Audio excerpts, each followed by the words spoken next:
अच्छा पन्नू साहब ਜਿਹੜੇ ਦੂਸਰੇ ਮੁਜ਼ਾਹਿਬ ਦੇ ਨਾਲ ਜੁੜੇ ਹੋਏ ਲੋਕ ਨੇ ਉਹਨਾਂ ਦੇ ਉੱਤੇ ਜ਼ੁਲਮ ਕਰਨਾ ਇੱਕ ਸਮਝ ਲਓ ਕਿ ਮੋਦੀ ਸਰਕਾਰ ਦੀ ਪਾਲਿਸੀ ਬਣ ਚੁੱਕੀ ਹੈ। ਇਹ ਭਾਰਤ ਦੀ ਰਿਆਸਤੀ ਪਾਲਿਸੀ ਹੈ ਕਿਉਂਕਿ ਮਨਮੋਹਨ ਸਿੰਘ ਵੀ ਭਾਰਤ ਦੇ ਵਜ਼ੀਰ ਆਜ਼ਮ ਜਿਹੜੇ ਨੇ ਨਾ ਉਹ ਰਹੇ ਨੇ, ਉਹਨਾਂ ਨੇ ਸਿੱਖਾਂ ਨੂੰ ਉਹਨਾਂ ਦੇ ਹਕੂਕ ਜਿਹੜੇ ਨੇ ਉਹ ਕਿਉਂ ਨਹੀਂ ਦਿਵਾਏ। ਇਹ ਇਕੱਲਾ ਦੇਖੋ ਮੋਦੀ ਦਾ ਮਸਲਾ ਨਹੀਂ ਹੈ, ਇਹ ਪੂਰੇ ਹਿੰਦੁਸਤਾਨ ਦਾ ਤੇ ਉਹਨਾਂ ਦੇ ਸੰਵਿਧਾਨ ਦਾ ਮਸਲਾ ਹੈ। ਤੁਸੀਂ ਅੱਜ ਜਿਹੜਾ ਉਹਦਾ ਚਿਹਰਾ ਜਿਹੜਾ ਖੂਨੀ ਹੈ ਉਹ ਮੋਦੀ ਹੈ। ਪਿਛਲੇ ਸਮੇਂ 'ਚ ਉਹੀ ਖੂਨੀ ਚਿਹਰਾ ਮਨਮੋਹਨ ਸੀ ਜਿਸ ਦੇ ਉੱਤੇ ਦਸਤਾਰ ਵੀ ਸਜਾਈ ਹੋਈ ਸੀ ਉਸਨੇ। ਉਸ ਤੋਂ ਪਹਿਲਾਂ ਖੂਨੀ ਚਿਹਰਾ ਜਿਹੜਾ ਹੈ ਉਹ ਰਾਜੀਵ ਗਾਂਧੀ ਸੀ, ਉਸ ਤੋਂ ਪਹਿਲਾਂ ਇੰਦਰਾ ਗਾਂਧੀ ਸੀ। ਇਹ ਹਿੰਦੁਸਤਾਨ ਦਾ ਮਸਲਾ ਹੈ। ਜਿਹੜੀ ਸਿੰਘ ਨਹੀਂ ਉਹਨੂੰ ਤੁਸੀਂ ਲਗਾ ਸਕਦੇ ਨਾਲ, ਕਿਉਂਕਿ ਉਹ ਪ੍ਰਾਈਮ ਮਿਨਿਸਟਰ ਹੈ ਜਿਨਨੇ ਸਿੱਖਾਂ ਦੀ ਨਸਲਕੁਸ਼ੀ ਪੰਜਾਬ ਦੇ ਵਿੱਚ ਕਰਵਾਉਣ ਵਾਸਤੇ ਜਿਹੜਾ ਹੈ 11,000 ਕਰੋੜ ਰੁਪਈਆ 1991 ਦੇ ਵਿੱਚ ਜਦੋਂ ਇਹ ਫਾਈਨੈਂਸ ਮਿਨਿਸਟਰ ਸੀ, ਪ੍ਰਾਈਮ ਮਿਨਿਸਟਰ ਨਰਸਿਮਹਾ ਰਾਓ ਸੀ, ਇਹਨੇ 11,000 ਕਰੋੜ ਜਿਹੜਾ ਹੈ ਉਹ ਸਿੱਖਾਂ ਦੀ ਕਤਲੋਗਾਰਤ ਨਸਲਕੁਸ਼ੀ ਕਰਾਉਣ ਵਾਸਤੇ ਪੰਜਾਬ ਦੇ ਵਿੱਚ ਭਾਰਤੀ ਫੌਜਾਂ ਨੂੰ ਤੇ ਸਿਕਿਉਰਿਟੀ ਫੋਰਸਿਸ ਨੂੰ ਇਨਾਮ ਵਜੋਂ ਐਜ਼ ਏ ਬਜਟ ਦਿੱਤਾ ਸੀ।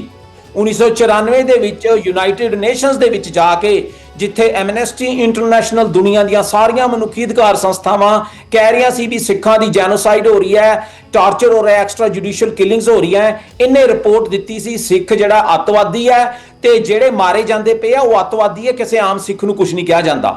ਸੋ ਇਹਨੇ ਸਿਰਫ ਕਵਰ ਅਪ ਨਹੀਂ ਕੀਤਾ, he is responsible for the genocidal attacks on Punjab and making a Punjab the killing fields of the Sikhs. ਧਰਮ ਨਹੀਂ ਇਹਨਾਂ ਦਾ ਹੁੰਦਾ, ਜਿਹੜਾ ਵੀ ਰਾਜਨੀਤੀ ਦੇ ਵਿੱਚ ਆਉਂਦਾ ਉਹਦਾ ਕੋਈ ਧਰਮ ਆਪਣਾ ਨਹੀਂ ਹੁੰਦਾ। ਅੱਛਾ, ਇਹ ਜਿਹੜਾ ਤੁਸੀਂ ਸ਼ਮਾਲ ਮਸ਼ਰਕੀ ਭਾਰਤ ਦੇ ਵਿੱਚ ਟਰੰਪ ਲੈਂਡ ਦੀ ਜਿਹੜੀ ਤਜਵੀਜ਼ ਹੈ ਉਹ ਪੇਸ਼ ਕੀਤੀ ਹੈ, ਇਹਦਾ ਮਕਸਦ ਕੀ ਹੈ ਬੇਸਿਕਲੀ, ਔਰ ਰਿਆਸਤ ਜਿਹੜੀ ਹੈ ਉਹ ਕਿਸ ਤਰ੍ਹਾਂ ਮਸੀਹੀ ਬਰਾਦਰੀ ਨੂੰ ਮਹਿਫੂਜ਼ ਪਨਾਹਗਾਹ ਜਿਹਨਾਂ ਨੂੰ ਬਣਾ ਕੇ ਦੇ ਸਕਦੀ ਹੈ। ਪ੍ਰੈਜ਼ੀਡੈਂਟ ਟਰੰਪ ਹੈ, ਔਰ ਜੇ ਤੁਸੀਂ ਉਹਨਾਂ ਦੀ ਮੈਗਾ ਜਿਹੜੀ ਮੂਵਮੈਂਟ ਆ ਉਹ ਦੇਖੋਗੇ, ਉਹ ਕਹਿੰਦੇ ਜੀ ਅਸੀਂ ਜਿਹੜੇ ਕ੍ਰਿਸਚੈਨਿਟੀ ਹੈ ਜਾਂ ਕ੍ਰਿਸਚੀਅਨਸ ਹੈ ਤੇ ਜਿਹੜੀ ਬਾਈਬਲ ਹੈ ਉਹਦੇ ਪ੍ਰਿੰਸੀਪਲ ਤੇ ਚੱਲਦੇ ਆ ਤੇ ਕ੍ਰਿਸਚੀਅਨਸ ਤੇ ਜਿੱਥੇ ਜਿੱਥੇ ਹਮਲੇ ਹੋ ਰਹੇ ਅਸੀਂ ਰੋਕਣੇ ਆ। ਜੇ ਤੁਸੀਂ ਉਹ 7 ਸਿਸਟਰਸ ਦੇਖੋਗੇ ਸਟੇਟਸ ਜਿਹੜੀਆਂ ਮੈਂ ਇਹਦੇ ਵਿੱਚ ਪਾਈਆਂ, ਜਿਹੜੀ ਨਾਗਾਲੈਂਡ ਤੋਂ ਸ਼ੁਰੂ ਹੁੰਦੀ ਹੈ, ਮਿਜ਼ੋਰਮ ਹੈ, ਤ੍ਰਿਪੁਰਾ ਹੈ, ਮੇਘਾਲਿਆ ਹੈ, ਇਹ ਸਾਰੀਆਂ ਕ੍ਰਿਸਚਨ ਮੈਜੋਰਟੀ ਸਟੇਟਸ ਹੈ। ਇੱਕੋ ਇੱਕ ਇਹ ਹਿੱਸਾ ਹੈ ਤੇ ਥੋੜਾ ਜਿਹਾ ਹਿੱਸਾ ਅਸਾਮ ਦਾ ਜਿਹਦੇ ਚ ਮੈਜੋਰਟੀ ਕ੍ਰਿਸਚੀਅਨਸ ਹੈ। ਮਨੀਪੁਰ ਦੇ ਵਿੱਚ 700 ਤੋਂ ਵੱਧ ਜਿਹੜੇ ਚਰਚ ਹੈ ਪਿਛਲੇ 2 ਸਾਲਾਂ 3 ਸਾਲਾਂ ਦੇ ਵਿੱਚ ਜਿਹੜੇ ਅੱਗ ਦੇ ਫੂਕ ਦਿੱਤੇ ਗਏ ਆ। ਉੱਥੇ ਜਿਹੜੇ ਪੈਸਟਰਸ ਹੈ, ਨਨਸ ਹੈ, ਉਹਨਾਂ ਦੇ ਰੇਪ ਹੋਏ ਆ ਤੇ ਉਹਦੇ ਚ ਹਿੰਦੁਸਤਾਨ ਚ ਅੱਜ ਜੇ ਤੁਸੀਂ ਬਾਈਬਲ ਨੂੰ ਸ਼ੇਅਰ ਕਰੋ ਉਹ ਕ੍ਰਾਈਮ ਹੈ। You can not share a Bible in Modi's India. ਔਰ ਉੱਥੇ ਲਗਾਤਾਰ ਕਿਹਾ ਜਾਂਦਾ Bible is not ours is Ram.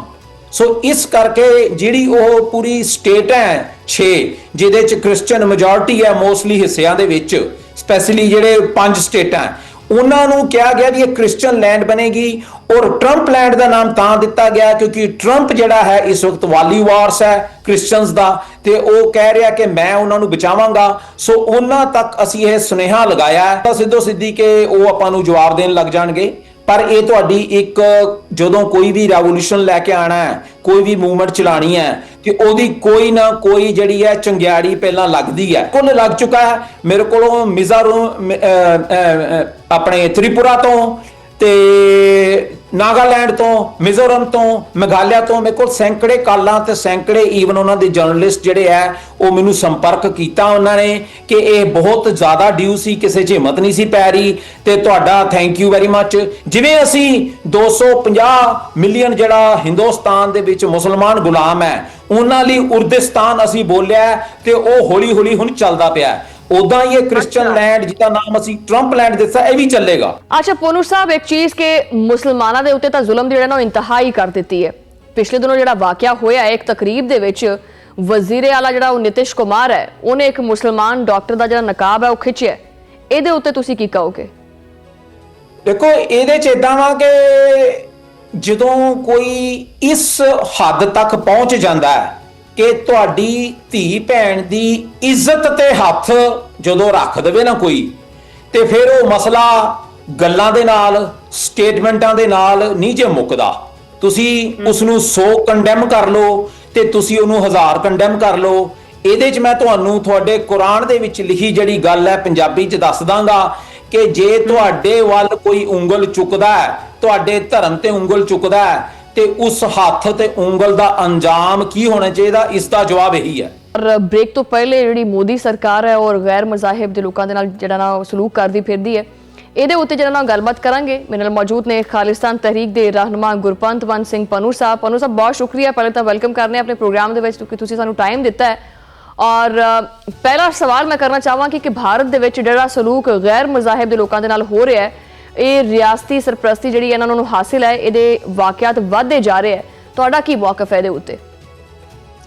ਸਭ ਤੋਂ ਪਹਿਲਾਂ ਪਾਕਿਸਤਾਨ ਦੇ ਆਵਾਮ ਨੂੰ ਤੇ ਭੈਣ ਤੁਹਾਨੂੰ ਵਾਹਿਗੁਰੂ ਜੀ ਕਾ ਖਾਲਸਾ, ਵਾਹਿਗੁਰੂ ਜੀ ਕੀ ਫਤਿਹ। ਦੇਖੋ, ਮੇਰੀ ਗੱਲ ਕੋੜੀ ਜ਼ਰੂਰ ਲੱਗੇਗੀ ਪਰ ਇਹ ਸੱਚੀ ਹੈ। 1983 ਤੇ ਜਦੋਂ ਭਾਰਤੀ ਫੌਜਾਂ ਨੇ ਦਰਬਾਰ ਸਾਹਿਬ ਤੇ ਹਮਲਾ ਕੀਤਾ ਨਾ, ਤੇ ਪੂਰਾ ਹਿੰਦੁਸਤਾਨ, ਚਾਹੇ ਉਹ ਮੁਸਲਮਾਨ ਭਾਈਚਾਰਾ ਸੀ ਚਾਹੇ ਕ੍ਰਿਸਚਨ ਸੀ, ਉਹ ਚੁੱਪ ਰਹੇ, ਕਿਉਂਕਿ ਹਿੰਦੁਸਤਾਨ ਨੇ ਉਹਨਾਂ ਨੂੰ ਕਿਹਾ ਕਿ ਸਿੱਖ ਜਿਹੜਾ ਹੈ ਉਹ ਅੱਤਵਾਦੀ ਹੈ, ਤੇ ਦਰਬਾਰ ਸਾਹਿਬ ਤੇ ਹਮਲਾ ਕਰਕੇ ਅਕਾਲ ਤਖਤ ਸਾਹਿਬ ਢਾਇਆ ਗਿਆ। ਨਵੰਬਰ 1984 ਦੇ ਵਿੱਚ ਦਿੱਲੀ ਦੇ ਵਿੱਚ 900 ਗੁਰਦੁਆਰਾ ਸਾਹਿਬ ਜਿਹੜੇ ਆ ਉਹ ਢਾਏ ਗਏ, ਤੇ ਪਵਿੱਤਰ ਗੁਰੂ ਗ੍ਰੰਥ ਸਾਹਿਬ ਦੇ ਸਰੂਪ ਜਿਹੜੇ ਆ ਉਹ ਅਗਨ ਭੇਟ ਕੀਤੇ ਗਏ। ਕ੍ਰਿਸਚੀਅਨ ਭਾਈਚਾਰਾ, ਮੁਸਲਮਾਨ ਭਾਈਚਾਰਾ ਚੁੱਪ ਰਿਹਾ, ਉਹਨਾਂ ਨੇ ਕਿਹਾ ਸਿੱਖਾਂ ਤੇ ਹੋ ਰਿਹਾ, ਚੁੱਪ ਰਹੋ। ਪਰ ਅੱਜ 25 ਦਸੰਬਰ 2025 ਨੂੰ ਜੋ ਕ੍ਰਿਸਚੀਅਨ ਭਾਈਚਾਰੇ ਦੇ ਨਾਲ ਹੋਇਆ ਇਸ ਹਿੰਦੁਸਤਾਨ ਨੇ, ਉਹ ਤੁਹਾਨੂੰ ਇਹ ਯਾਦ ਦਿਵਾਉਂਦਾ ਹੈ ਕਿ ਇੰਡੀਆ, ਹਿੰਦੁਸਤਾਨ, ਨਰਿੰਦਰ ਮੋਦੀ, ਹਿੰਦਤਵਾ ਇੱਕ ਹਿੰਦੂ ਨੇਸ਼ਨ ਜਿਹੜਾ ਰਾਸ਼ਟਰ ਹੈ ਉਹ ਬਣ ਚੁੱਕਾ ਹੈ। ਤੇ ਜੇ ਉਸ ਨੂੰ ਤੁਸੀਂ ਅੱਜ ਨਾ ਰੋਕਿਆ ਤੇ ਉਹਦੇ ਚ ਪਾਕਿਸਤਾਨ ਦੀ ਹੋਂਦ ਨੂੰ ਖਤਰਾ ਹੈ, ਬੰਗਲਾਦੇਸ਼ ਦੀ ਹੋਂਦ ਨੂੰ ਖਤਰਾ ਹੈ। ਬਿਲਕੁਲ, ਮੈਂ ਵੈਸੇ ਬੰਗਲਾਦੇਸ਼ ਵਾਲੇ ਪਾਸੇ ਹੀ ਆ ਰਹੀ ਸੀ ਕਿ ਮੋਦੀ ਸਰਕਾਰ ਨੇ ਭਾਰਤ ਦੇ ਵਿੱਚ ਜਿਹੜਾ ਕੁਝ ਕਰਨਾ ਸੀ ਉਹ ਤਾਂ ਕੀਤਾ ਹੀ ਕੀਤਾ, ਲੇਕਿਨ ਉਹ ਦੂਸਰੇ ਮੁਲਕਾਂ ਦੇ ਵਿੱਚ ਵੀ ਮੁਦਾਖਲਤ ਕਰਕੇ ਇੰਤਸ਼ਾਰ ਫੈਲਾਉਣ ਦੀ ਕੋਸ਼ਿਸ਼ ਤਾਂ ਕੀ, ਬਲਕਿ ਇੰਤਸ਼ਾਰ ਫੈਲਾਉਣ ਦੇ ਵਿੱਚ ਜਿਹੜਾ ਨਾ ਕਾਮਯਾਬ ਵੀ ਹੋ ਰਿਹਾ ਹੈ। ਖਾਸ ਕਰਕੇ ਬੰਗਲਾਦੇਸ਼ ਦੇ ਵਿੱਚ ਇੰਤਸ਼ਾਰ ਜਿਹੜਾ ਨਾ ਫੈਲਾਇਆ ਜਾ ਰਿਹਾ ਹੈ।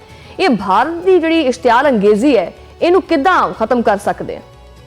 ਦੇਖੋ, ਇਹ ਬੜੀ ਮਾੜੀ ਘਟਨਾ ਹੈ ਕਿ ਕਿਸੇ ਵੀ ਜਗ੍ਹਾ ਦੇ ਉੱਤੇ ਕਿਸੇ ਵੀ ਇਨਸਾਨ ਨੂੰ, ਚਾਹੇ ਉਹਦਾ ਧਰਮ ਹਿੰਦੂ ਹੈ, ਚਾਹੇ ਉਹਦਾ ਧਰਮ ਸਿੱਖ ਹੈ, ਚਾਹੇ ਉਹਦਾ ਧਰਮ ਕ੍ਰਿਸਚਨ ਹੈ ਜਾਂ ਮੁਸਲਮ ਹੈ, ਜੇ ਉਸ ਨੂੰ ਧਰਮ ਦੇ ਆਧਾਰ ਤੇ ਮਾਰਿਆ ਜਾਂਦਾ ਹੈ ਤੇ ਇਹ ਹੈਗੀ ਮਾੜੀ ਘਟਨਾ।